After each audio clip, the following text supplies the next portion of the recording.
ਹੁਣ ਬਾਂਝਪਨ ਦੀ ਸਮੱਸਿਆ ਦਾ ਇਲਾਜ ਹੋਇਆ ਸੌਖਾ। Sofat infertility woman care centre Punjab ਵਿੱਚ ਲੈ ਕੇ ਆਏ ਨੇ ਅੰਤਰਰਾਸ਼ਟਰੀ ਪੱਧਰ ਦੀ ਤਕਨੀਕਾਂ ਜਿਵੇਂ ਕਿ ਇਕਸੀ, ਇਮਸੀ, ਕਾਸਾ, ਲੇਜ਼ਰ ਹੈਚਿੰਗ, ਬਲਾਸਟੋਸਿਸ ਕਲਚਰ, ਜਿਹਦੇ ਨਾਲ ਟੈਸਟ ਟਿਊਬ ਬੇਬੀ ਦੀ ਕਾਮਯਾਬੀ ਨੂੰ ਵਧਾਇਆ ਜਾ ਸਕਦਾ ਹੈ। ਨੀਲ ਸ਼ੁਕਰਾਣੂ ਵਾਲੇ ਮਰੀਜ਼ ਵੀ ਟੀਸਾ ਅਤੇ ਇਕਸੀ ਵਿਧੀ ਦੇ ਨਾਲ ਸੰਤਾਨ ਸੁਖ ਦੀ ਪ੍ਰਾਪਤੀ ਕਰ ਸਕਦੇ ਨੇ।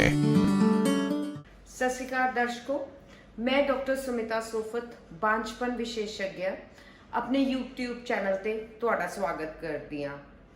मैनू उम्मीद है जिहड़ी डिस्कशन अज आपां करांगे बांझपन दी, टेस्ट ट्यूब बेबी दी ते टेस्ट ट्यूब बेबी दा कामयाबी दर किवें वधाया जा सकदा है ते जिहड़े नील शुक्राणु वाले पेशेंट्स है वो की ट्रीटमेंट लैन। ते मैनू उम्मीद है इस डिस्कशन तो बाद तुहाडे मन विच जिहड़े सवाल है उन्हां दा आंसर तुहानूं मिलेगा। ਤੇ ਅਗਰ ਤੁਹਾਡੇ ਮਨ ਵਿੱਚ ਹੋਰ ਵੀ ਬਹੁਤ ਸਾਰੇ ਡਾਊਟਸ ਹੈ ਜਾਂ ਸਵਾਲ ਹੈ ਤੇ ਤੁਸੀਂ ਇਸ YouTube ਚੈਨਲ ਦੇ ਜ਼ਰੀਏ ਤੁਸੀਂ ਮੈਨੂੰ ਪੁੱਛ ਸਕਦੇ ਹੋ। ਸੋ ਆਪਾਂ ਸਟਾਰਟ ਕਰਾਂਗੇ ਕਿ ਟੈਸਟ ਟਿਊਬ ਬੇਬੀ ਕੀ ਹੁੰਦਾ ਹੈ, ਉਹਦਾ ਆਪਾਂ ਕਾਮਯਾਬੀ ਦਰ ਕਿਵੇਂ ਵਧਾ ਸਕਦੇ ਹਾਂ ਤੇ ਕਿਵੇਂ ਆਪਾਂ ਨੀਲ ਸ਼ੁਕਰਾਣੂ ਦੇ ਮਰੀਜ਼ਾਂ ਦਾ ਇਲਾਜ ਕਰ ਸਕਦੇ ਹਾਂ। ਸੋ ਸਭ ਤੋਂ ਪਹਿਲਾਂ ਤਾਂ ਜੇ ਇੱਕ ਵਿਆਹਿਆ ਹੋਇਆ ਜੋੜਾ ਆਂਦਾ ਹੈ ਸਾਡੇ ਕੋਲ, ਜਿਹੜਾ ਇਲਾਜ ਚਾਹੁੰਦਾ ਹੈ ਕਿ ਉਹ ਕਹੇਗਾ ਟੈਸਟ ਟਿਊਬ ਬੇਬੀ ਕਰਾਉਣਾ ਹੈ, ਸਭ ਤੋਂ ਪਹਿਲਾਂ ਟੈਸਟ ਟਿਊਬ ਬੇਬੀ ਦੀ ਇੰਡੀਕੇਸ਼ਨਸ ਕੀ ਹੁੰਦੀ ਹੈ, ਆਪਾਂ ਕਿਉਂ ਕਰਦੇ ਆ ਟੈਸਟ ਟਿਊਬ ਬੇਬੀ। ਸੋ ਟੈਸਟ ਟਿਊਬ ਬੇਬੀ ਦੀ ਇੰਡੀਕੇਸ਼ਨ, ਸਭ ਤੋਂ ਪਹਿਲੀ ਇੰਡੀਕੇਸ਼ਨ ਹੈ ਟਿਊਬਲ ਡੈਮੇਜ, ਕਿ ਟਿਊਬਸ ਡੈਮੇਜ ਹੋ ਜਾਣ ਤੇ ਜਿਹੜਾ ਭਰੂਣ ਉਹ ਟਿਊਬ ਵਿੱਚ ਬਣਦਾ ਉਹ ਆਪਾਂ ਬਾਹਰ IVF ਲੈਬੋਰੇਟਰੀ ਵਿੱਚ ਬਣਾ ਕੇ ਲੇਡੀ ਦੇ ਬੱਚੇਦਾਨੀ ਦੇ ਅੰਦਰ ਰੱਖਦੇ ਆ। ਸੈਕਿੰਡ ਜਿਹੜੀ ਇਹ ਸਭ ਤੋਂ ਕਾਮਨ ਇੰਡੀਕੇਸ਼ਨ ਹੈ ਕਿ ਜਿਹੜੀ ਟਿਊਬਸ ਫੰਕਸ਼ਨ ਨਹੀਂ ਕਰ ਰਹੀ। ਸੈਕਿੰਡ ਜਿਹੜੀ ਇੰਡੀਕੇਸ਼ਨ ਹੈ ਕਿਸੇ ਲੇਡੀ ਦਾ ਅੰਡਾ ਠੀਕ ਨਹੀਂ ਬਣਦਾ ਜਾਂ ਉਹਦਾ ਓਵੇਰੀਅਨ ਰਿਜ਼ਰਵ ਖਤਮ ਹੋ ਰਿਹਾ ਹੁੰਦਾ ਹੈ ਜਾਂ ਅੰਡੇਦਾਨੀ ਵਿੱਚ ਖੂਨ ਦੀ ਰਸੌਲੀਆਂ ਹੁੰਦੀ ਹੈ ਜਿਨ੍ਹਾਂ ਦੇ ਕਾਰਨ ਜਿਹੜੇ ਹੈ ਨਲਾਂ ਵਿੱਚ ਜਾਲੇ ਪੜ ਜਾਂਦੇ ਆ, ਜਿਹਨੂੰ ਆਪਾਂ ਪੈਲਵਿਕ ਐਡਹੈਜ਼ਨਸ ਕਹਿੰਦੇ ਆ, ਤੇ ਜਿਹੜੀ ਉਹ ਟਿਊਬਸ ਹੈ ਉਹ ਠੀਕ ਫੰਕਸ਼ਨ ਨਹੀਂ ਕਰ ਸਕਦੀ। ਐਨੋਮੈਟ੍ਰੀਓਸਿਸ ਦੇ ਕੇਸਿਸ ਵਿੱਚ, ਇਹੋ ਜਿਹੇ ਕੇਸਿਸ ਵਿੱਚ ਵੀ ਟੈਸਟ ਟਿਊਬ ਬੇਬੀ ਕੀਤਾ ਜਾਂਦਾ ਹੈ। ਜਾਂ ਜਿਹੜੀ ਬਾਂਝਪਨ ਦੀ ਸਮੱਸਿਆ ਹੈ, ਬਹੁਤ ਲੌਂਗ ਸਟੈਂਡਿੰਗ ਹੈ ਇਨਫਰਟੀਲਿਟੀ, ਜਦ ਪੇਸ਼ੈਂਟ ਨੇ ਰਿਪੀਟਡ IUI ਦੇ ਸਾਈਕਲ ਕਰਾ ਲਿਆ, 4 ਸਾਈਕਲ, 5 ਸਾਈਕਲ, 6 ਸਾਈਕਲ, ਉਹ ਨਹੀਂ ਕਨਸੀਵ ਹੋ ਰਿਹਾ ਤਾਂ ਉਹਨੂੰ ਟੈਸਟ ਟਿਊਬ ਬੇਬੀ ਦੀ ਲੋੜ ਹੈ। ਵਧੇਰੀ ਉਮਰ ਦੀ ਔਰਤਾਂ ਵਾਸਤੇ ਵੀ ਟੈਸਟ ਟਿਊਬ ਬੇਬੀ ਦਾ ਜਿਹੜਾ ਹੈ ਪ੍ਰੋਸੀਜਰ ਅਪਣਾਇਆ ਜਾ ਸਕਦਾ ਹੈ। ਜਾਂ ਕਿਸੇ ਲੇਡੀ ਦੀ ਜਿਹੜੀ ਅੰਡੇਦਾਨੀਆਂ ਫੇਲ ਹੋ ਗਈ ਹੈ ਜਾਂ ਕਿਸੇ ਨੂੰ ਅੰਡਾ ਬੈਂਕ ਤੋਂ ਚਾਹੀਦਾ ਹੈ ਜਾਂ ਉਹਦੀ ਮਾਹਵਾਰੀ ਵੀ ਬੰਦ ਹੋ ਗਈ ਹੈ, ਬੱਚੇਦਾਨੀ ਬਹੁਤ ਛੋਟੀ ਹੈ, ਇਹੋ ਜਿਹੇ ਕੇਸਿਸ ਵੀ ਆਪਾਂ ਟੈਸਟ ਟਿਊਬ ਬੇਬੀ ਵਿੱਚ ਕਰ ਸਕਦੇ ਆ। ਸੋ ਜਿਹੜੇ ਹੁਣ ਆ ਗਏ ਆਦਮੀਆਂ ਵਿੱਚ ਸ਼ੁਕਰਾਣੂਆਂ ਦੀ ਸਮੱਸਿਆ, ਜੇ ਆਦਮੀ ਵਿੱਚ ਸ਼ੁਕਰਾਣੂ ਘੱਟ ਹੈ, 10 ਮਿਲੀਅਨ ਹੈ, 12 ਮਿਲੀਅਨ ਹੈ, 20 ਮਿਲੀਅਨ ਹੈ, ਇਹੋ ਜਿਹੇ ਕੇਸਿਸ ਵੀ ਹੈ, ਉਹਨੇ ਵਾਸਤੇ ਟੈਸਟ ਟਿਊਬ ਬੇਬੀ ਜਿਹੜੀ ਟੈਕਨੀਕ ਹੈ ਉਹ ਅਪਣਾਈ ਜਾਂਦੀ ਹੈ। ਸੋ ਸਭ ਤੋਂ ਪਹਿਲਾਂ ਤਾਂ ਕੀ ਹੁੰਦਾ ਹੈ ਟੈਸਟ ਟਿਊਬ ਬੇਬੀ, ਆਪਾਂ ਕਿਵੇਂ ਕਰਦੇ ਆ ਤੇ ਇਹਦਾ ਕਾਮਯਾਬੀ ਦਰ ਕਿਵੇਂ ਵਧਾਇਆ ਜਾ ਸਕਦਾ ਹੈ। ਜੇ ਆਪਾਂ ਸਿੰਪਲ ਇੱਕ ਪਲੇਨ ਟੈਸਟ ਟਿਊਬ ਬੇਬੀ ਕਰੀਏ ਜਿਹਦੇ ਵਿੱਚ ਆਪਾਂ ਇੱਕ ਲੇਡੀ ਦੇ ਅੰਡੇ ਕੱਢੀਏ, ਸਪਰਮਸ ਦੇ ਨਾਲ ਮਿਲਾਈਏ, ਅੰਡੇ ਨੂੰ ਭਰੂਣ ਬਣਾ ਕੇ ਬੱਚੇਦਾਨੀ ਵਿੱਚ ਰੱਖ ਦਈਏ, ਉਹਦਾ ਜਿਹੜਾ ਕਾਮਯਾਬੀ ਦਰ ਹੈ ਉਹ ਸਿਰਫ 15 ਤੋਂ 20% ਹੈ। ਪਰ ਕਿਹੜੀ ਇਹੋ ਜਿਹੀ ਟੈਕਨੀਕਸ ਆ ਗਈਆਂ ਜਿਹਦੇ ਨਾਲ ਆਪਾਂ ਟੈਸਟ ਟਿਊਬ ਬੇਬੀ ਦਾ ਕਾਮਯਾਬੀ ਦਰ ਲਗਭਗ 60%, 70% ਤੱਕ ਵਧਾ ਸਕਦੇ ਆ। ਸੋ ਆਪਾਂ ਇਸ ਵੀਡੀਓ ਵਿੱਚ ਉਹ ਟੈਕਨੀਕਸ ਨੂੰ ਡਿਸਕਸ ਕਰਾਂਗੇ। ਟੈਸਟ ਟਿਊਬ ਬੇਬੀ ਹੁੰਦਾ ਕੀ ਹੈ? ਟੈਸਟ ਟਿਊਬ ਬੇਬੀ ਵਿੱਚ ਇੱਕ ਲੇਡੀ ਨੂੰ ਇੰਜੈਕਸ਼ਨਸ ਲਗਾਏ ਜਾਂਦੇ ਆ ਅੰਡਾ ਬਣਨ ਦੇ। ਨੋਰਮਲੀ ਇਹ ਜਿਹੜੇ ਇੰਜੈਕਸ਼ਨਸ ਹੈ ਇਹ ਡੇ 2 ਆਫ ਪੀਰੀਅਡਸ ਹੈ, ਪੀਰੀਅਡਸ ਦੇ ਦੂਜੇ ਦਿਨ, ਮਾਹਵਾਰੀ ਦੇ ਦੂਜੇ ਦਿਨ ਤੋਂ ਸ਼ੁਰੂ ਹੋ ਜਾਂਦੇ ਆ। ਇਹ ਜਿਹੜੇ ਇੰਜੈਕਸ਼ਨਸ ਹੈ ਅਸੀਂ ਬਹੁਤ ਵਧੀਆ ਕੁਆਲਿਟੀ ਦੇ ਲਗਾਉਂਦੇ ਆ, ਜਿਹਨੂੰ ਰਿਕੰਬੀਨੈਂਟ ਇੰਜੈਕਸ਼ਨਸ ਕਿਹਾ ਜਾਂਦਾ ਹੈ। ਇਹ ਪੇਸ਼ੈਂਟਸ ਖੁਦ ਵੀ ਲਗਾ ਸਕਦਾ ਹੈ, ਇਹਦੇ ਵਿੱਚ ਕੋਈ ਦਰਦ ਨਹੀਂ ਹੁੰਦੀ, ਪੇਨਲੈਸ ਇੰਜੈਕਸ਼ਨਸ ਹੁੰਦੇ ਆ। ਤੇ ਜਦ ਇਹ ਇੰਜੈਕਸ਼ਨਸ ਲਗਾਉਂਦੇ ਆ ਆਪਾਂ ਪੇਸ਼ੈਂਟਸ ਦੇ ਐਗਸ ਬਣਾਉਂਦੇ ਆ। ਸੋ ਅੱਜ ਕੱਲ ਆਪਾਂ ਬਹੁਤ ਐਗਰੈਸਿਵ, ਬਹੁਤ ਜ਼ਿਆਦਾ ਸਟਰੋਂਗ ਓਵੇਰੀਅਨ ਸਟਿਮੂਲੇਸ਼ਨ ਨਹੀਂ ਕਰਦੇ। ਸਾਡਾ ਏਮ ਹੁੰਦਾ ਹੈ ਕਿ ਅਸੀਂ 8 ਤੋਂ 12 ਅੰਡੇ ਬਣਾਈਏ ਪੇਸ਼ੈਂਟ ਦੇ। ਸੋ ਇਹਦੇ ਵਿੱਚ ਪੇਸ਼ੈਂਟ ਨੂੰ ਵੀ ਬਹੁਤ ਜ਼ਿਆਦਾ ਪ੍ਰੋਬਲਮ ਨਹੀਂ ਹੁੰਦੀ, ਕੋਈ ਕੰਪਲਿਕੇਸ਼ਨ ਰੇਟ ਜਿਹੜਾ ਹੈ ਬਹੁਤ ਘੱਟ ਹੋ ਜਾਂਦਾ ਹੈ। ਸੋ ਜਦ ਐਗਸ ਜਿਹੜੇ ਆ ਮੈਚੁਰ ਹੋ ਜਾਂਦੇ ਆ, ਇਹ ਅਲਟਰਾਸਾਊਂਡ ਦੀ ਮਸ਼ੀਨ ਦੇ ਜ਼ਰੀਏ ਅੰਡੇ ਕੱਢੇ ਜਾਂਦੇ ਆ। ਪੇਸ਼ੈਂਟ ਨੂੰ ਹਲਕੀ ਬੇਹੋਸ਼ੀ ਦਿੱਤੀ ਜਾਂਦੀ ਹੈ, ਪਰ ਇਹਦੇ ਵਾਸਤੇ ਕੋਈ ਐਡਮਿਸ਼ਨ ਦੀ ਲੋੜ ਨਹੀਂ ਹੁੰਦੀ, ਕੋਈ ਬੈੱਡ ਰੈਸਟ ਦੀ ਜ਼ਰੂਰਤ ਨਹੀਂ ਹੁੰਦੀ। ਜਦੋਂ ਅੰਡੇ ਕੱਢੇ ਜਾਂਦੇ ਆ, ਤੁਸੀਂ ਦੇਖ ਰਹੇ ਹੋ ਆ ਭਰੂਣ ਲੈਬੋਰੇਟਰੀ ਹੈ, ਟੈਸਟ ਟਿਊਬ ਬੇਬੀ ਲੈਬੋਰੇਟਰੀ ਹੈ। ਇਹਦੇ ਵਿੱਚ ਜਿਹੜਾ ਭਰੂਣ ਵਿਗਿਆਨਿਕ ਹੈ ਉਹ ਅੰਡੇ ਦੇਖ ਕੇ ਅੰਡੇ ਤੇ ਸ਼ੁਕਰਾਣੂਆਂ ਦਾ ਮਿਲਨ ਕਰਾ ਕੇ ਭਰੂਣ ਬਣਾਉਂਦਾ ਹੈ। ਸੋ ਇਸ ਵਿਧੀ ਨੂੰ ਆਪਾਂ ਟੈਸਟ ਟਿਊਬ ਬੇਬੀ ਵਿਧੀ ਕਹਿੰਦੇ ਆ। ਇਹਦਾ ਕਾਮਯਾਬੀ ਦਰ ਕਿਵੇਂ ਵਧਾਇਆ ਜਾਏ? ਹੁਣ ਇਕਸੀ ਟੈਕਨੀਕ ਹੈ, ਉਹ ਜਿਹੇ ਪੇਸ਼ੈਂਟਸ ਵਿੱਚ ਹੁੰਦੀ ਹੈ ਜਿਹਦੇ ਵਿੱਚ ਕਿ ਆਦਮੀਆਂ ਵਿੱਚ ਸ਼ੁਕਰਾਣੂਆਂ ਦੀ ਬਹੁਤ ਸਿਵੀਅਰ ਸਮੱਸਿਆ ਹੋਏ, ਬਹੁਤ ਘੱਟ ਮਾਤਰਾ ਵਿੱਚ ਹੋਣ, ਸਿਰਫ 1 ਮਿਲੀਅਨ ਹੋਣ, 0.5 ਮਿਲੀਅਨ ਹੋਣ, ਜਾਂ ਕੁਝ ਸਪਰਮਸ ਹੀ ਹੋਣ, ਜਾਂ ਏਜ਼ੋਸਪਰਮਿਕ ਪੇਸ਼ੈਂਟਸ ਹੈ ਜਿਨ੍ਹਾਂ ਦੇ ਸ਼ੁਕਰਾਣੂ ਬਿਲਕੁਲ ਹੀ ਨਹੀਂ ਹੈ, ਨਿਲ ਸ਼ੁਕਰਾਣੂ ਹੈ, ਹੁਣ ਉਹ ਵੀ ਆਪਣੀ ਔਲਾਦ ਦਾ ਸੁੱਖ ਪਾ ਸਕਦੇ ਹੈ। ਸੋ ਇਕਸੀ, ਇਮਸੀ, ਟੀਸਾ ਵਿਧੀ, ਮਾਈਕਰੋਟੀਸਾ ਵਿਧੀ ਦੇ ਨਾਲ ਆ ਪ੍ਰੈਗਨੈਂਸੀ ਹੋ ਜਾਂਦੀ ਹੈ। ਸੋ ਡਿਫਰੈਂਸ ਕੀ ਹੈ ਕਿ ਇਕਸੀ ਔਰ ਟੈਸਟ ਟਿਊਬ ਬੇਬੀ ਪੇਸ਼ੈਂਟ ਵਾਸਤੇ ਜਿਹੜਾ ਪ੍ਰੋਸੀਜਰ ਹੈ ਉਹ ਬਿਲਕੁਲ ਸੇਮ ਹੈ, ਲੇਡੀ ਦੇ ਅੰਡੇ ਕੱਢੇ ਜਾਂਦੇ ਆ, ਪਰ ਜਿਹੜਾ ਲੈਬ ਦਾ ਪ੍ਰੋਸੀਜਰ ਹੈ ਉਹ ਡਿਫਰੈਂਟ ਹੈ। ਲੈਬੋਰਟਰੀ ਵਿੱਚ ਆਪਾਂ ਇੱਕ ਐਗ ਤੇ ਇੱਕ ਸਪਰਮ ਦਾ ਮਿਲਨ ਕਰਦੇ ਆ ਮਾਈਕਰੋਸਕੋਪ ਦੇ ਅੰਡਰ। ਤੁਸੀਂ ਦੇਖ ਰਹੇ ਹੋ ਇਹ ਇਕਸੀ ਮਸ਼ੀਨ ਹੈ, ਬਹੁਤ ਵੱਡੀ ਮਸ਼ੀਨ ਹੁੰਦੀ ਹੈ। ਐਗ ਜਿਹੜਾ ਹੈ ਸਪਰਮ ਦੇ ਨਾਲ ਮੈਨੂਅਲੀ ਮਿਲਾਇਆ ਜਾਂਦਾ ਹੈ, ਇੰਜੈਕਟ ਕੀਤਾ ਜਾਂਦਾ ਹੈ। ਟੈਸਟ ਟਿਊਬ ਬੇਬੀ ਵਿੱਚ ਸਿੰਪਲੀ ਅਸੀਂ ਇੱਕ ਟਿਊਬ ਵਿੱਚ ਅੰਡੇ ਤੇ ਸ਼ੁਕਰਾਣੂ ਮਿਲਾ ਕੇ ਬੱਚਾ ਬਣਾ ਲੈਂਦੇ ਆ, ਪਰ ਇਕਸੀ ਵਿਧੀ ਵਿੱਚ ਆਪਾਂ ਸਭ ਤੋਂ ਵਧੀਆ ਸ਼ੁਕਰਾਣੂ ਹੈ ਜਿਹੜਾ ਉਹ ਬੱਚਾ ਪੈਦਾ ਕਰਨ ਦੇ ਕਾਬਿਲ ਸ਼ੁਕਰਾਣੂ ਹੈ ਉਹ ਇੰਜੈਕਟ ਕਰਕੇ ਭਰੂਣ ਤਿਆਰ ਕਰਦੇ ਆ। ਸੋ ਇਹ ਤਾਂ ਡਿਫਰੈਂਸ ਹੋ ਗਿਆ ਇਕਸੀ ਤੇ ਟੈਸਟ ਟਿਊਬ ਬੇਬੀ ਵਿੱਚ। ਸੋ ਹੁਣ ਸਕਸੈਸ ਰੇਟ ਕਿਵੇਂ ਵਧਾਇਆ ਜਾਏ? ਸਭ ਤੋਂ ਪਹਿਲਾਂ ਤਾਂ ਮੈਂ ਗੱਲ ਕਰਾਂਗੀ ਇੱਕ ਕਾਸਾ ਮਸ਼ੀਨ ਦੀ। ਨੋਰਮਲੀ ਜਿਹੜਾ ਪੇਸ਼ੈਂਟ ਸਾਡੇ ਕੋਲ ਆਉਂਦਾ ਉਹ ਕਹਿੰਦਾ ਮੈਂ ਤਾਂ ਬਹੁਤ ਵਾਰ ਸੀਮਨ ਟੈਸਟ ਕਰਾ ਲਿਆ ਜੀ, ਮੇਰਾ ਕਾਊਂਟ ਠੀਕ ਹੈ ਜਾਂ ਮੇਰਾ ਕਾਊਂਟ ਬਿਲਕੁਲ ਬਾਰਡਰ ਲਾਈਨ ਹੈ, ਪਰ ਕਾਸਾ ਵਿਧੀ ਦੇ ਨਾਲ ਜਿਹਦੇ ਨਾਲ ਕੰਪਿਊਟਰ ਏਡਡ ਸੀਮਨ ਐਨਾਲਿਸਿਸ ਹੁੰਦਾ ਹੈ, ਉਹਦੇ ਵਿੱਚ ਇੱਕ ਸਪਰਮ ਨੂੰ ਕਈ ਹਜ਼ਾਰ ਗੁਣਾ ਮੈਗਨੀਫਾਈ ਕੀਤਾ ਜਾਂਦਾ ਹੈ। ਦੇਖਿਆ ਜਾਂਦਾ ਹੈ ਕਿ ਕਿਹੜਾ ਸ਼ੁਕਰਾਣੂ ਬੈਸਟ ਹੈ, ਉਹ ਬੱਚਾ ਅੱਛਾ ਬਣਾ ਸਕਦਾ ਹੈ, ਭਰੂਣ ਹੈਲਦੀ ਭਰੂਣ ਬਣਾ ਸਕਦਾ ਹੈ ਜਿਹੜਾ ਅਬੋਰਟ ਨਾ ਕਰੇ, ਜਿਹਦੇ ਵਿੱਚ ਮੈਲਫਾਰਮੇਸ਼ਨਸ ਨਾ ਹੋਣ, ਉਹੀ ਸ਼ੁਕਰਾਣੂ ਸਿਲੈਕਟ ਕੀਤਾ ਜਾਂਦਾ ਹੈ। ਸੋ ਕਾਸਾ ਵਿਧੀ ਦੇ ਨਾਲ ਸਾਨੂੰ ਪਤਾ ਲੱਗ ਜਾਂਦਾ ਹੈ ਕਿ ਇੱਕ ਆਦਮੀ ਦੇ ਅੰਦਰ ਜਿਹੜੇ ਸ਼ੁਕਰਾਣੂ ਕਈ ਵਾਰ ਨੋਰਮਲ ਵੀ ਹੁੰਦੇ ਆ ਪਰ ਫਿਰ ਵੀ ਪ੍ਰੈਗਨੈਂਸੀ ਨਹੀਂ ਹੁੰਦੀ, ਜਿਹਨੂੰ ਆਪਾਂ ਕਹਿੰਦੇ ਆ ਕਿ ਸਭ ਕੁਝ ਨੋਰਮਲ ਹੈ ਪਰ ਬੇਬੀ ਨਹੀਂ ਹੋ ਰਿਹਾ, ਕਿ ਉਹਦੇ ਸਪਰਮਸ ਵਿੱਚ ਡਿਫੈਕਟ ਹੈ। ਸੋ ਇਸ ਮਸ਼ੀਨ ਦੇ ਜ਼ਰੀਏ ਆਪਾਂ ਦੇਖ ਸਕਦੇ ਹਾਂ ਕਿ ਕਿਹੜਾ ਸਭ ਤੋਂ ਵਧੀਆ ਸਪਰਮ ਹੈ, ਉਹ ਸਪਰਮ ਲੈ ਕੇ ਇਕਸੀ ਵਿਧੀ ਦੇ ਨਾਲ ਭਰੂਣ ਬਣਾਇਆ ਜਾਂਦਾ ਹੈ। ਦੂਸਰੀ ਜਿਹੜੀ ਵਿਧੀ ਹੈ ਆਪਾਂ ਉਹਨੂੰ ਕਹਾਂਗੇ ਬਲਾਸਟੋਸਿਸਟ ਕਲਚਰ।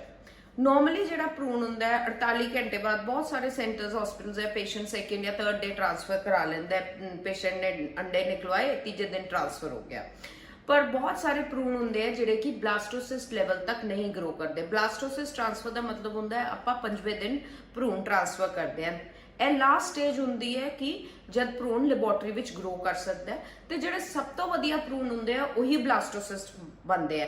ਮੰਨ ਲਓ ਕਿ ਇੱਕ ਤੀਜੇ ਦਿਨ ਪੇਸ਼ੈਂਟ ਦੇ ਅਗਰ 8 ਭਰੂਣ ਬਣੇ 4 ਸੈਲ, ਤੇ ਉਹ 8 ਬਲਾਸਟੋਸਿਸਟ ਨਹੀਂ ਬਣਨਗੇ, ਬਹੁਤ ਘੱਟ ਜਿਹੜੇ ਹੈ ਉਹਦੇ ਵਿੱਚੋਂ 3 ਜਾਂ 4 ਹੀ ਸਿਰਫ ਬਲਾਸਟੋਸਿਸਟ ਬਣਨਗੇ। ਤੇ ਕਹਿਣ ਦਾ ਮਤਲਬ ਹੈ ਕਿ ਆਪਾਂ ਸਭ ਤੋਂ ਵਧੀਆ ਬੈਸਟ ਜਿਹੜਾ ਐਮਬ੍ਰੀਓ ਹੈ ਬਲਾਸਟੋਸਿਸਟ ਕਲਚਰ ਦੇ ਜ਼ਰੀਏ ਉਹ ਸਿਲੈਕਟ ਕਰ ਸਕਦੇ ਆ। ਆਪਾਂ ਗਰੋ ਕਰਾਉਂਦੇ ਆ, ਉਹਦੇ ਵਾਸਤੇ ਮੀਡੀਆ ਹੁੰਦਾ ਹੈ ਡਿਫਰੈਂਟ, ਉਹ ਗਰੋ ਕਰਕੇ ਫਿਰ ਭਰੂਣ ਸਿਲੈਕਟ ਕੀਤਾ ਜਾਂਦਾ ਹੈ। ਸੋ ਇਹ ਟੈਕਨੀਕ ਹੋ ਗਈ, ਕਾਸਾ ਹੋ ਗਿਆ, ਬਲਾਸਟੋਸਿਸਟ ਕਲਚਰ ਹੋ ਗਿਆ। ਦੂਸਰਾ ਹੁੰਦਾ ਹੈ, ਤੀਸਰੀ ਹੁੰਦੀ ਹੈ ਲੇਜ਼ਰ ਹੈਚਿੰਗ। ਬਹੁਤ ਸਾਰੇ ਪੇਸ਼ੈਂਟਸ ਆਉਂਦੇ ਆ ਜਿਹੜੇ ਕਹਿੰਦੇ ਕਿ ਆਪਾਂ ਨੇ ਰਿਪੀਟਡ IVF ਕਰਾਇਆ ਪਰ ਸਾਰਾ ਕੁਝ ਠੀਕ ਸੀ, ਭਰੂਣ ਵੀ ਬਣਿਆ, ਪਰ ਬੱਚੇਦਾਨੀ ਨੇ ਭਰੂਣ ਨਹੀਂ ਪੜਿਆ। ਮਤਲਬ ਕਿ ਜਿਹੜਾ ਭਰੂਣ ਹੈ ਉਹ ਬੱਚੇਦਾਨੀ ਅਸੈਪਟ ਨਹੀਂ ਕਰਦੀ, ਉਹ ਬੱਚੇਦਾਨੀ ਦੇ ਅੰਦਰ ਚਿਪਕਦਾ ਨਹੀਂ ਹੈ। ਸੋ ਲੇਜ਼ਰ ਹੈਚਿੰਗ ਦੇ ਜ਼ਰੀਏ ਆਪਾਂ ਲੇਜ਼ਰ ਦੇ ਨਾਲ ਜਿਹੜੀ ਹੈ ਐਮਬ੍ਰੀਓ ਦੀ ਲਾਈਨਿੰਗ ਹੈ, ਭਰੂਣ ਦੀ ਲਾਈਨਿੰਗ ਹੈ, ਪਰਤ ਹੈ, ਉਹ ਪਤਲੀ ਕਰ ਦਿੰਦੇ ਆ, ਉਹ ਛਿਲ ਦਿੰਦੇ ਆ ਤਾਂ ਕਿ ਜਿਹੜਾ ਹੈ ਭਰੂਣ ਹੈ ਬੱਚੇਦਾਨੀ ਵਿੱਚ ਚਿਪਕ ਜਾਏ। ਸੋ ਸਾਡੇ ਹਸਪਤਾਲ ਵਿੱਚ ਇਹ ਮਸ਼ੀਨ ਬਹੁਤ ਪਹਿਲਾਂ ਲੱਗ ਗਈ ਸੀ, ਨਾਰਥ ਇੰਡੀਆ ਦੀ ਪਹਿਲੇ ਲੇਜ਼ਰ ਹੈਚਿੰਗ ਸੀ। ਦਿੱਲੀ ਨੂੰ ਛੱਡ ਕੇ ਸਾਡੇ ਹਸਪਤਾਲ ਵਿੱਚ ਨਾਰਥ ਵਿੱਚ ਮਸ਼ੀਨ ਲਗਾਈ ਗਈ ਹੈ। ਸੋ ਲੇਜ਼ਰ ਹੈਚਿੰਗ ਦੇ ਜ਼ਰੀਏ ਵੀ ਬਹੁਤ ਸਾਰੇ ਮਤਲਬ ਸਪੈਸ਼ਲੀ ਜਿਹੜੇ ਐਂਡੋਮੈਟਰੀਓਸਿਸ ਹੁੰਦਾ ਹੈ ਪੇਸ਼ੈਂਟ ਨੂੰ, ਜਿਨ੍ਹਾਂ ਨੂੰ ਖੂਨ ਵਾਲੀਆਂ ਰਸੌਲੀਆਂ ਹੁੰਦੀਆਂ, ਉਹਨਾਂ ਦੇ ਜਿਹੜੇ ਭਰੂਣ ਬਣਦੇ ਉਹ ਬਹੁਤ ਥਿਕ ਹੁੰਦਾ ਹੈ, ਉਹਨਾਂ ਦਾ ਪਰਤ ਬਹੁਤ ਥਿਕ ਹੁੰਦੀ ਹੈ ਤੇ ਗਰੋ ਨਹੀਂ ਕਰ ਸਕਦਾ। ਜਾਂ ਜਦ ਆਪਾਂ ਫਰੋਜ਼ਨ ਟ੍ਰਾਂਸਫਰ ਕਰਦੇ ਆ ਤਾਂ ਲੇਜ਼ਰ ਹੈਚਿੰਗ ਟੈਕਨੀਕ ਦੇ ਨਾਲ IVF ਦਾ ਕਾਮਯਾਬੀ ਦਰ ਵਧਾਇਆ ਜਾ ਸਕਦਾ ਹੈ। ਸੋ ਇੱਕ ਹੋਰ ਮਸ਼ੀਨ ਹੈ ਜਿਹਨੂੰ ਆਪਾਂ ਕਹਿੰਦੇ ਆ ਐਮਬ੍ਰੀਓ ਮੋਨੀਟਰਿੰਗ ਸਿਸਟਮ, ਜਿਹੜਾ ਕਿ ਸਾਡੇ ਹਸਪਤਾਲ ਵਿੱਚ ਨਾਰਥ ਇੰਡੀਆ ਵਿੱਚ ਦਿੱਲੀ ਨੂੰ ਛੱਡ ਕੇ ਸਭ ਤੋਂ ਪਹਿਲੀ ਵਾਰ ਲਗਾਇਆ ਗਿਆ ਹੈ। ਇਹਦੇ ਵਿੱਚ ਐਮਬ੍ਰੀਓ ਮੋਨੀਟਰਿੰਗ ਦਾ ਮਤਲਬ ਹੈ ਕਿ ਜਿਹੜਾ ਭਰੂਣ ਹੈ ਉਹ ਕਿਵੇਂ ਜਦ ਐਗ ਦੇ ਨਾਲ ਸਪਰਮ ਬਣਾਏ ਜਾਂਦੇ ਆ ਕਿ ਉਹ ਭਰੂਣ ਕਿਵੇਂ ਡਿਵਾਈਡ ਹੋ ਰਿਹਾ ਹੈ, ਕਿਵੇਂ ਗਰੋ ਕਰ ਰਿਹਾ ਹੈ, ਉਹਦੀ ਡਿਵੀਜ਼ਨ ਕੀ ਹੈ, ਉਹ ਠੀਕ ਬਣ ਰਿਹਾ ਹੈ ਕਿ ਨਹੀਂ ਬਣ ਰਿਹਾ, ਉਹ ਕਿੰਨਾ ਫਾਸਟ ਗਰੋ ਕਰਦਾ ਹੈ ਕਿ ਬਹੁਤ ਸਲੋ ਗਰੋਇੰਗ ਐਮਬ੍ਰੀਓ ਹੈ, ਅਬੋਰਸ਼ਨ ਕਰ ਸਕਦਾ ਹੈ ਕਿ ਨਹੀਂ ਕਰ ਸਕਦਾ। ਸੋ ਇਸ ਟੈਕਨੀਕ ਦੇ ਨਾਲ ਜਿਹੜੇ ਆ ਬੈਸਟ ਐਮਬ੍ਰੀਓਜ਼ ਹੈ, ਬੈਸਟ ਭਰੂਣ ਹੈ, ਉਹ ਸਿਲੈਕਟ ਕੀਤੇ ਜਾਂਦੇ ਹੈ। ਸੋ ਲੇਜ਼ਰ ਹੈਚਿੰਗ ਹੋ ਗਈ, ਕਾਸਾ ਹੋ ਗਿਆ, ਬਲਾਸਟੋਸਿਸਟ ਕਲਚਰ ਹੋ ਗਿਆ, ਐਮਬ੍ਰੀਓ ਮੋਨੀਟਰਿੰਗ ਸਿਸਟਮ ਹੋ ਗਏ, ਜਿਹਦੇ ਨਾਲ ਆਪਾਂ ਕਾਮਯਾਬੀ ਦਰ ਟੈਸਟ ਟਿਊਬ ਬੇਬੀ ਦਾ ਵਧਾ ਸਕਦੇ ਆ।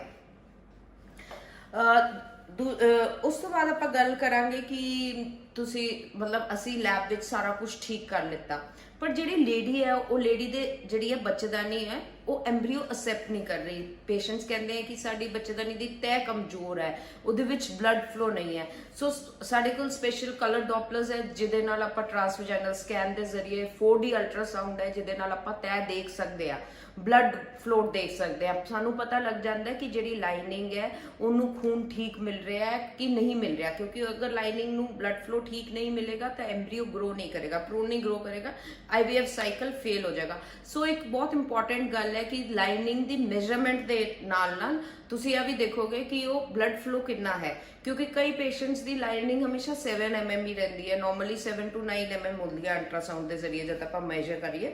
ਜ਼ਰੂਰੀ ਨਹੀਂ ਹੈ ਕਿ ਜਿਹਦੀ ਲਾਈਨਿੰਗ ਛੋਟੀ ਹੈ 6.5 mm ਹੈ ਉਹ ਬੱਚਾ ਨਹੀਂ ਗਰੋ ਕਰ ਸਕਦਾ, ਉਹਦੇ ਵਿੱਚ ਵੀ ਗਰੋ ਕਰ ਸਕਦਾ ਹੈ, ਪਰ ਫਿਰ ਬਲੱਡ ਫਲੋ ਵਧਾਇਆ ਜਾ ਸਕਦਾ ਹੈ। ਪਰ ਕਈ ਪੇਸ਼ੈਂਟਸ ਦੀ ਲਾਈਨਿੰਗ ਹੈ ਜਿਹੜੀ ਉਹ ਰਿਪੀਟਡ ਅਬੋਰਸ਼ਨਸ ਦੇ ਨਾਲ ਖਤਮ ਹੋ ਜਾਂਦੀ ਹੈ, ਠੀਕ ਨਹੀਂ ਬਣਦੀ, 4 mm ਰਹਿੰਦੀ ਹੈ।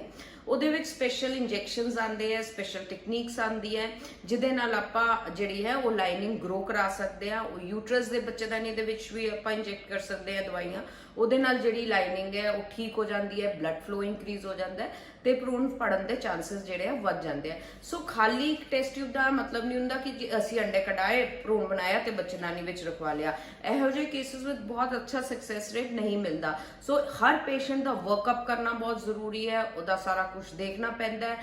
ਯੂਟਰਾਈਨ ਕੈਵਿਟੀ ਦੀ ਲੈਂਥ ਦੇਖਣੀ ਪੈਂਦੀ ਹੈ ਕਿ ਕਿੱਥੇ ਭਰੂਣ ਆਪਾਂ ਨੇ ਰੱਖਣਾ ਹੈ ਤਾਂ ਕਿ ਉਹ ਬੈਸਟ ਏਰੀਆ ਵਿੱਚ ਜਾਏ ਤੇ ਗਰੋ ਕਰੇ। ਕੋਈ ਬੱਚੇਦਾਨੀ ਦੇ ਵਿੱਚ ਪੋਲਿਪਸ ਤਾਂ ਨਹੀਂ ਹੈ, ਕੋਈ ਗਰੋਥ ਤਾਂ ਨਹੀਂ ਹੈ। ਸੋ ਆ ਇਨਵੈਸਟੀਗੇਸ਼ਨਸ ਕਰਨੀਆਂ ਬਹੁਤ ਜ਼ਰੂਰੀ ਹੈ। ਇਹਦੇ ਵਾਸਤੇ ਬਹੁਤ ਸਟਰੋਂਗ ਟੀਮ ਚਾਹੀਦੀ ਹੈ, ਬਹੁਤ ਮਾਹਿਰ ਡਾਕਟਰ ਚਾਹੀਦੇ ਹੈ ਜੋ ਇਹ ਸਾਰੀ ਚੀਜ਼ਾਂ ਦੇਖਣ, ਜਿਹਦੇ ਨਾਲ ਆਪਾਂ ਕਾਮਯਾਬੀ ਦਰ ਵਧਾ ਸਕੀਏ। ਨਾਲੋਂ ਨਾਲ ਜਿਹੜੀ ਮਸ਼ੀਨਰੀ ਵੀ ਹੈ ਜਿਹੜੀ ਬਹੁਤ ਅੱਛੀ ਹੋਣੀ ਚਾਹੀਏ। ਜਿਵੇਂ IVF ਲੈਬੋਰਟਰੀ ਵਿੱਚ ਟਰਾਈ ਗੈਸ ਇਨਕਿਊਬੇਟਰ ਹੈ, ਤੁਸੀਂ ਦੇਖ ਸਕਦੇ ਹੋ ਇਸ ਲੈਬੋਰਟਰੀ ਵਿੱਚ ਕਿੰਨੇ ਇਨਕਿਊਬੇਟਰ ਪਏ ਹੈ, ਜਿਹੜਾ ਕਿ ਉਹਨਾਂ ਦਾ ਮਾਹੌਲ ਹੈ ਬਿਲਕੁਲ ਬੱਚੇਦਾਨੀ ਦੀ ਲੇਡੀ ਦੇ ਯੂਟਰਸ ਦੇ ਵਰਗਾ ਹੁੰਦਾ ਹੈ ਕਿ ਜਿਵੇਂ ਭਰੂਣ ਯੂਟਰਸ ਵਿੱਚ ਗਰੋ ਕਰ ਰਿਹਾ ਹੈ ਉਵੇਂ ਹੀ ਉਹ ਲੈਬੋਰਟਰੀ ਵਿੱਚ ਗਰੋ ਕਰ ਰਿਹਾ ਹੈ। ਸੋ ਆ ਚੀਜ਼ਾਂ ਬਹੁਤ ਇੰਪੋਰਟੈਂਟ ਹੈ ਕਿ ਦੇਖਣੀ ਪੈਣੀਆਂ ਕਿ ਇਹ ਸਾਰਾ ਕੁਝ ਠੀਕ ਹੈ, ਆਪਾਂ ਫੇਰ ਹੀ ਟ੍ਰਾਂਸਫਰ ਕਰੀਏ। ਬਹੁਤ ਸਾਰੇ ਕਪਲਸ ਹੁੰਦੇ ਹੈ ਜਿਨ੍ਹਾਂ ਵਿੱਚ ਕਈ ਵਾਰ ਕੀ ਹੁੰਦਾ ਹੈ ਕਿ ਕੋਈ ਡਿਫੈਕਟ ਨਹੀਂ ਹੈ, ਹਸਬੈਂਡ ਵਾਈਫ ਦੋਨੋਂ ਠੀਕ ਹੈ, ਨੋਰਮਲ ਹੈ, ਪਰ ਫਿਰ ਵੀ ਉਹ ਪ੍ਰੈਗਨੈਂਸੀ ਨਹੀਂ ਹੋ ਰਹੀ। ਇਹਨਾਂ ਕੇਸਿਸ ਵਿੱਚ ਆਪਾਂ ਨੂੰ ਨੈਚੁਰਲ ਕਿਲਰ ਸੈਲਸ ਦੀ ਜਿਹੜੀ ਮਾਤਰਾ ਹੈ ਉਹ ਜ਼ਿਆਦਾ ਹੋ ਜਾਂਦੀ ਹੈ ਤੇ ਜਿਹੜਾ ਹੈ ਭਰੂਣ ਉਹ ਬੱਚੇਦਾਨੀ ਵਿੱਚ ਗਰੋ ਨਹੀਂ ਕਰ ਸਕਦਾ। ਸੋ ਸਾਡੇ ਹਸਪਤਾਲ ਵਿੱਚ ਇਸ ਬਾਰੇ ਇੱਕ ਰਿਸਰਚ ਹੋਈ, ਜਿਹਦਾ ਰਿਸਰਚ ਪੇਪਰ ਮੈਂ ਸਪੇਨ ਵੀ ਪ੍ਰੈਜ਼ੈਂਟ ਕੀਤਾ, ਚਾਈਨਾ ਵਿੱਚ ਵੀ ਪ੍ਰੈਜ਼ੈਂਟ ਕੀਤਾ ਤੇ ਬਾਹਰ ਕਈ ਕੰਟਰੀਜ਼ ਵਿੱਚ ਪ੍ਰੈਜ਼ੈਂਟ ਕੀਤਾ ਤੇ ਸਾਨੂੰ ਬਹੁਤ ਲੋਕਾਂ ਨੇ ਐਪਰੀਸ਼ੀਏਟ ਕੀਤਾ ਇਸ ਗੱਲ ਵਿੱਚ ਕਿ ਕਿਹੜੇ ਇੰਜੈਕਸ਼ਨਸ ਹੈ, ਕਿਹੜੀ ਦਵਾਈਆਂ ਹੈ ਜਿਹਦੇ ਨਾਲ ਆਪਾਂ ਨੈਚੁਰਲ ਕਿਲਰ ਸੈਲਸ ਦੀ ਮਾਤਰਾ ਹੈ ਜਿਹੜੀ ਉਹ ਘਟਾ ਸਕਦੇ ਆ ਤੇ ਕਾਮਯਾਬੀ ਦਰ ਵਧਾ ਸਕਦੇ ਆ। ਸੋ ਤੁਸੀਂ ਦੇਖਿਆ ਹੈ ਕਿ ਕਾਮਯਾਬੀ ਦਰ ਵਧਾਉਣ ਵਾਸਤੇ ਇੱਕ ਚੰਗੇ ਡਾਕਟਰ ਦੀ ਲੋੜ ਹੈ, ਇੱਕ ਬਹੁਤ ਵਧੀਆ IVF ਲੈਬੋਰਟਰੀ ਦੀ, ਬਹੁਤ ਵਧੀਆ ਭਰੂਣ ਵਿਗਿਆਨਿਕ ਦੀ ਲੋੜ ਹੈ ਤੇ ਜਿਹਦੇ ਨਾਲ ਤੇ ਨਾਲ ਹੀ ਬੱਚੇਦਾਨੀ ਵੀ ਬਿਲਕੁਲ ਨਾਰਮਲ ਹੋਣੀ ਚਾਹੀਦੀ ਹੈ, ਬੱਚਾ ਫੜਨ ਦੇ ਕਾਬਿਲ ਹੋਣੀ ਚਾਹੀਦੀ ਹੈ, ਤਦ ਹੀ ਆਪਾਂ IVF ਦਾ ਕਾਮਯਾਬੀ ਦਰ ਵਧਾ ਸਕਦੇ ਆ। ਸੈਕਿੰਡ ਹੁਣ ਮੈਂ ਪਹਿਲਾਂ ਵੀ ਗੱਲ ਕੀਤੀ ਹੈ ਕਿ ਜਿਨ੍ਹਾਂ ਆਦਮੀਆਂ ਵਿੱਚ ਨਿਲ ਸ਼ੁਕਰਾਣੂ ਹੈ, ਐਜ਼ੋਸਪਰਮਿਕ ਹੈ, ਹੁਣ ਵਿਗਿਆਨ ਨੇ ਇੰਨੀ ਤਰੱਕੀ ਕਰ ਲਈ ਹੈ ਕਿ ਜਿਨ੍ਹਾਂ ਆਦਮੀਆਂ ਵਿੱਚ ਨਿਲ ਸ਼ੁਕਰਾਣੂ ਹੈ ਉਹ ਵੀ ਹੁਣ ਆਪਣੀ ਸੰਤਾਨ ਸੁੱਖ ਦੀ ਪ੍ਰਾਪਤੀ ਕਰ ਸਕਦੇ ਹੈ। ਟੀਸਾ ਵਿਧੀ ਹੈ, ਇਕਸੀ ਵਿਧੀ ਹੈ, ਜਿਹਦੇ ਵਿੱਚ ਆਪਾਂ ਗੋਲੀਆਂ ਵਿੱਚੋਂ ਸਪਰਮਸ ਕੱਢ ਲੈਂਦੇ ਹਾਂ। ਇਹਦੇ ਵਿੱਚ ਕੋਈ ਚੀਰ ਫਾੜ ਦੀ ਜ਼ਰੂਰਤ ਨਹੀਂ, ਕੋਈ ਟਾਂਕਾ ਨਹੀਂ ਲੱਗਦਾ, ਸਿੰਪਲੀ ਸਪੈਸ਼ਲ ਇੰਸਟਰੂਮੈਂਟਸ ਆਉਂਦੇ ਆ, ਉਹਦੇ ਨਾਲ ਸਪਰਮਸ ਕੱਢੇ ਜਾਂਦੇ ਆ ਬਿਨਾਂ ਚੀਰ ਫਾੜ ਕੀਤੇ ਤੇ ਉਹ ਸ਼ੁਕਰਾਣੂ, ਇੱਕ ਸ਼ੁਕਰਾਣੂ ਤੇ ਇੱਕ ਅੰਡੇ ਦਾ ਮਿਲਣ ਮਾਈਕਰੋਸਕੋਪ ਦੇ ਜ਼ਰੀਏ ਇੱਥੇ ਤੁਸੀਂ ਦੇਖ ਰਹੇ ਹੋਗੇ ਕੀਤਾ ਜਾਂਦਾ ਹੈ। ਸੋ ਜਿਹੜੇ ਕਿ ਨਿਲ ਸ਼ੁਕਰਾਣੂ ਵਾਲੇ ਵੀ ਹੈ ਉਹ ਵੀ ਆਪਣੇ ਸੰਤਾਨ ਸੁੱਖ ਦੀ ਪ੍ਰਾਪਤੀ ਕਰ ਸਕਦੇ ਆ। ਬਟ ਬਹੁਤ ਮੇਲਸ ਹੁੰਦੇ ਆ ਜੋ ਕਹਿੰਦੇ ਆ ਕਿ ਸਾਡੀ ਗੋਲੀਆਂ ਵਿੱਚ ਵੀ ਨਹੀਂ ਬਣ ਰਹੇ, ਉਹਨਾਂ ਨੇ FNAC ਕਰਾਈ ਹੁੰਦੀ ਹੈ, FNAC ਵਿੱਚ ਕਹਿੰਦੇ ਆ ਕਿ ਨਹੀਂ ਬਣ ਰਹੇ, ਪਰ FNAC ਖਾਲੀ ਇੱਕ FNAC ਦੇ ਨਾਲ ਨਹੀਂ ਆਪਾਂ ਡਿਸਾਈਡ ਕਰ ਸਕਦੇ। ਆਦਮੀਆਂ ਦੇ ਹਾਰਮੋਨਸ ਟੈਸਟ ਹੁੰਦੇ ਆ ਤੇ ਅਗਰ ਨਾ ਵੀ ਬਣ ਰਹੇ ਹੋਣ ਗੋਲੀਆਂ ਵਿੱਚੋਂ ਤੇ ਪਹਿਲੇ ਆਦਮੀ ਨੂੰ ਹਾਰਮੋਨਸ ਦੇ ਇੰਜੈਕਸ਼ਨਸ ਲੱਗਦੇ ਆ ਜਿਹਦੇ ਨਾਲ ਸਪਰਮੈਟੋਜੈਨੇਸਿਸ ਯਾਨੀ ਕਿ ਸਪਰਮ ਬਣਨ ਦਾ ਪ੍ਰੋਸੈਸ ਹੈ ਉਹ ਆਪਾਂ ਸਟਾਰਟ ਕਰਾਂਗੇ। ਫਿਰ ਸਪਰਮ ਬਾਹਰ ਕੱਢ ਕੇ ਇਕਸੀ ਵਿਧੀ ਦੇ ਜ਼ਰੀਏ ਭਰੂਣ ਬਣਾਇਆ ਜਾਂਦਾ ਹੈ ਨਾ। ਤੀਜੀ ਜਿਹੜੀ ਗੱਲ ਤੇ ਮੈਂ ਡਿਸਕਸ਼ਨ ਕਰਾਂਗੀ, ਉਹ ਲੋਕਾਂ ਵਿੱਚ ਬਹੁਤ ਕੁਐਸਚਨਸ ਆਉਂਦੇ ਆ ਕਿ ਪੇਸ਼ੈਂਟਸ ਵਿੱਚ ਕਿ ਆਪਾਂ IVF ਕਰਾ ਰਹੇ ਹਾਂ, ਬਹੁਤ ਸਟ੍ਰੈਸ ਹੁੰਦਾ ਹੈ ਪੇਸ਼ੈਂਟਸ ਵਿੱਚ। ਸੋ ਆਪਾਂ ਨੇ ਮੈਂਟਲ ਤਣਾਅ ਪੇਸ਼ੈਂਟ ਦਾ ਦੂਰ ਕਰਨਾ ਬਹੁਤ ਜ਼ਰੂਰੀ ਹੈ। ਇੱਕ ਕਾਉਂਸਲਰ ਦੀ, ਇੱਕ ਚੰਗੇ ਡਾਕਟਰ ਦੀ ਬਹੁਤ ਜ਼ਰੂਰਤ ਹੈ, ਜੋ ਪੇਸ਼ੈਂਟ ਨੂੰ ਟਾਈਮ ਟੂ ਟਾਈਮ ਸਾਰਾ ਦੱਸੇ ਤੇ ਕਾਉਂਸਲ ਕਰੇ, ਤਾਂ ਕਿ ਜੇ ਲੇਡੀ ਦੇ ਅੰਦਰ ਜਿਹੜੇ ਸਟ੍ਰੈਸ ਵਾਲੇ ਹਾਰਮੋਨਸ ਹੈ ਉਹ ਘਟ ਜਾਣ, ਮਤਲਬ ਕਿ ਹੈਪੀ ਹਾਰਮੋਨਸ, ਖੁਸ਼ੀ ਵਾਲੇ ਹਾਰਮੋਨਸ ਰਹਿਣ। ਕਿ ਪੋਜ਼ਿਟਿਵ ਹੋਣਾ ਇਹਦੇ ਵਿੱਚ ਬਹੁਤ ਜ਼ਿਆਦਾ ਜ਼ਰੂਰੀ ਹੈ, ਜੋ ਕਿ ਇੱਕ ਡਾਕਟਰ, ਇੱਕ ਕਾਉਂਸਲਰ ਹੈਲਪ ਕਰ ਸਕਦਾ ਹੈ। ਤੇ ਨਾਲੇ ਜਿੰਨੇ ਰਿਸ਼ਤੇਦਾਰ ਹੈ ਉਹ ਵੀ ਪੇਸ਼ੈਂਟ ਨੂੰ ਗਾਈਡ ਕਰਨ, ਉਹ ਕਾਉਂਸਲ ਕਰਨ। ਤੇ ਪੇਸ਼ੈਂਟ ਨੂੰ ਕਦੇ ਵੀ ਹਤਾਸ਼ ਨਹੀਂ ਹੋਣਾ ਚਾਹੀਦਾ। ਪੇਸ਼ੈਂਟ 1-2 ਸਾਈਕਲ ਕਰਾਉਂਦਾ ਹੈ, ਫਿਰ ਹਤਾਸ਼ ਹੋ ਕੇ ਬੈਠ ਜਾਂਦਾ ਹੈ ਕਿ ਸਾਡਾ ਤਾਂ ਸਕਸੈਸ ਹੋਇਆ ਨਹੀਂ, ਹੋਣਾ ਹੀ ਨਹੀਂ। ਪਰ ਪੋਜ਼ਿਟਿਵ ਹੋਣਾ ਬਹੁਤ ਜ਼ਿਆਦਾ ਜ਼ਰੂਰੀ ਹੈ। ਬਹੁਤ ਨਈ ਟੈਕਨੀਕਸ ਆ ਗਈਆਂ ਜਿਹਦੇ ਨਾਲ ਆਪਾਂ ਕਾਮਯਾਬੀ ਦਰ ਵਧਾ ਸਕਦੇ ਹਾਂ। ਤੇ ਲੋਕਾਂ ਨੂੰ ਹੁਣ ਬਾਹਰ ਜਾਣ ਦੀ ਵੀ ਲੋੜ ਨਹੀਂ ਹੈ, ਉਹਨਾਂ ਦੇ ਆਪਣੇ ਸਟੇਟ ਵਿੱਚ ਸਾਰਾ ਕੁਝ, ਸਾਰੀ ਜਿਹੜੀ ਹੈ ਫੈਸਿਲਿਟੀ ਅਵੇਲੇਬਲ ਹੈ। ਨਾਲ ਇੱਕ ਮੈਂ ਗੱਲ ਦੱਸਣਾ ਚਾਹਾਂਗੀ ਕਿ ਜਦ ਪੇਸ਼ੈਂਟ IVF ਸਾਈਕਲ ਕਰਾਉਂਦਾ ਹੈ, ਇੱਕ ਫਰੀਜ਼ਿੰਗ ਫੈਸਿਲਿਟੀ ਹੁੰਦੀ ਹੈ ਕਿ ਜਿਹੜੇ ਵਿੱਚ ਆਪਾਂ ਬਚੇ ਹੋਏ ਭਰੂਣ ਜਿਹੜੇ ਆ ਉਹ ਫਰੀਜ਼ ਕਰ ਸਕਦੇ ਆ। ਸੋ ਜਿਹੜਾ ਅਗਰ ਪੇਸ਼ੈਂਟ ਦਾ IVF ਸਾਈਕਲ ਅਨਸਕਸੈਸਫੁਲ ਵੀ ਹੋ ਗਿਆ, ਮਤਲਬ ਉਹਨੂੰ ਉਹ ਸਾਰਾ ਸਟ੍ਰੈਸ ਦੁਬਾਰਾ ਝੇਲਣ ਦੀ ਲੋੜ ਨਹੀਂ ਹੈ। ਆਪਾਂ ਸਿਰਫ ਫਰੋਜ਼ਨ ਐਮਬ੍ਰੀਓਜ਼ ਯਾਨੀ ਕਿ ਫਰੋਜ਼ਨ ਭਰੂਣ ਲੈ ਕੇ ਉਹ ਟ੍ਰਾਂਸਫਰ ਕਰ ਸਕਦੇ ਆ। ਇਹਦੇ ਵਿੱਚ ਪੇਸ਼ੈਂਟ ਦਾ mental stress, physical stress, emotional stress ਤੇ ਫਾਈਨੈਂਸ਼ੀਅਲ ਸਟ੍ਰੈਸ ਜਿਹੜਾ ਹੈ, ਸਾਰਾ ਤਣਾਅ ਦੂਰ ਹੋ ਜਾਂਦਾ ਹੈ। ਐਂਡ ਵਿੱਚ ਮੈਂ ਇਹੋ ਕਹਿਣਾ ਚਾਹੂੰਗੀ ਕਿ ਕਿਸੇ ਵੀ ਪੇਸ਼ੈਂਟ ਨੂੰ ਜਿਹੜੇ ਉਹ ਬਾਂਝਪਨ ਦੀ ਸਮੱਸਿਆ ਤੋਂ ਜੂਝ ਰਹੇ ਆ, ਉਹਨਾਂ ਨੂੰ ਹਤਾਸ਼ ਨਹੀਂ ਹੋਣਾ ਚਾਹੀਦਾ, ਕਰ ਨਹੀਂ ਬੈਠਣਾ ਚਾਹੀਦਾ। ਚੰਗੇ ਮਾਹਿਰ ਡਾਕਟਰ ਦੀ ਸਲਾਹ ਲੈ ਕੇ ਟ੍ਰੀਟਮੈਂਟ ਸਹੀ ਟਾਈਮ ਤੇ ਸਹੀ ਟ੍ਰੀਟਮੈਂਟ ਜ਼ਰੂਰ ਕਰਾਉਣਾ ਚਾਹੀਦਾ ਹੈ। ਐਂਡ ਵਿਚ ਆਈ ਹੋਪ ਤੁਹਾਨੂੰ ਜਿਹੜੇ ਵੀ ਬੇਔਲਾਦ ਜੋੜੇ ਆ ਦੇਖ ਰਹੇ ਆ ਮੇਰੇ ਚੈਨਲ ਤੇ ਵੀਡੀਓ, ਆਈ ਹੋਪ ਉਹਨਾਂ ਨੂੰ ਕਾਫੀ ਨੌਲੇਜ ਤੇ ਇਨਫੋਰਮੇਸ਼ਨ ਮਿਲੀ ਹੋਵੇ। ਬਟ ਅਗਰ ਤੁਹਾਡੇ ਮਨ ਵਿੱਚ ਜੋ ਵੀ ਸਵਾਲ ਆ ਰਹੇ ਆ, ਤੁਸੀਂ ਮੈਨੂੰ ਪੁੱਛ ਸਕਦੇ ਹੋ। I am always available for you. ਧੰਨਵਾਦ।